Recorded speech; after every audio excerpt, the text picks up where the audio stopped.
सगळ्यांना शुभ सकाळ. श्री स्वामी समर्थ. चालू आहे माझं काम रोजचंच.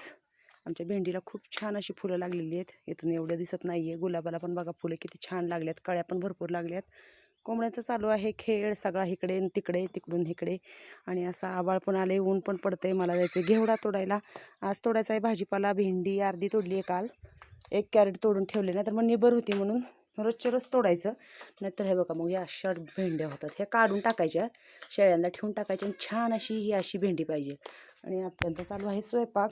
मग काय भेंडीचीच भाजी आहे आमच्याकडे पण. आज धुवून स्वच्छ घेतली, पुसून घेतली. आत्या भेंडी हे करतायत, चिरतायत. तिकडे छान असं दूध उकळतंय चुलीवर आरावर. इकडे चपातीसाठी पीठ मळून ठेवलंय आणि चालू आहे असा स्वयंपाक. आता मी चाललेली आहे घेवडा तोडायला. तर कसं वाटलं आमचं गावाकडचं वातावरण आणि व्हिडिओ. आणि आमचा ठोंब्या बघा इकडे, हा गोलू ओरडतोय. असं चालू आहे सकाळचं काम. तर कसा वाटला व्हिडिओ नक्की कमेंटमध्ये